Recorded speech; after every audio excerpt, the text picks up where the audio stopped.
I'm a fairly big fan of Rick and Morty. I've enjoyed both seasons of the show, and I've even watched a bunch of weird YouTube clips of Justin Roiland doing interviews about Morty being the next Jared Fogle. We're the new Jareds now, Morty! We're the new Jareds from Subway! Oh my god, we're the new Jareds! We're the new Jareds of Subway! It's fair to say that when it comes to Rick and Morty, I know my shit. Speaking of knowing shit, let's talk about Pocket Mortys.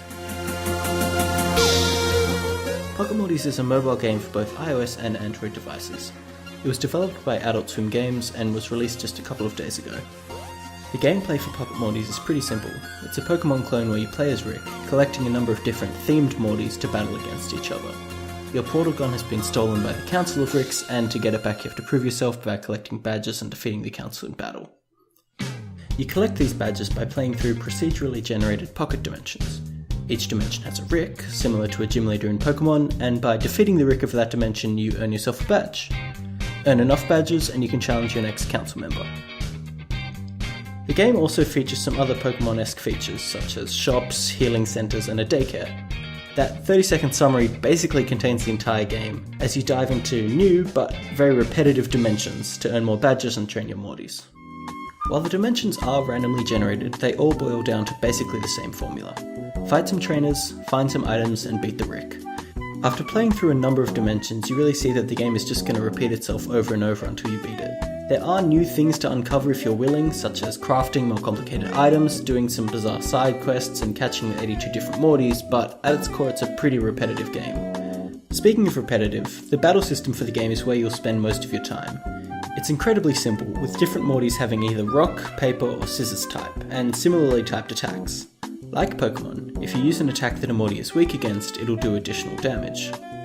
Although, unlike Pokemon, the words super effective and not very effective have been replaced with sensational and pathetic, respectively.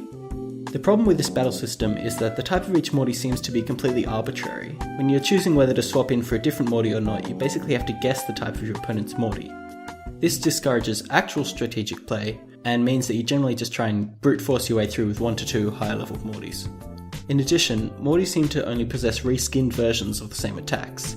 There are damaging attacks, buffs, and debuffs, but that's as complex as it gets.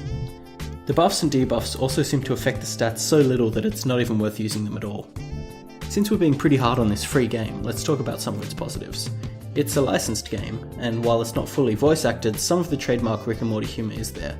You get to see some familiar characters, and there are some jokes that go over well, even if most of the game feels pretty bland. The music, however, is great for the game. It features a number of songs used in the show, as well as originals and some 8-bit remixes. The song that brings you into the game is an 8-bit version of Chaos Chaos's Do You Feel It?, the same song that plays when Rick tries to kill himself in the show.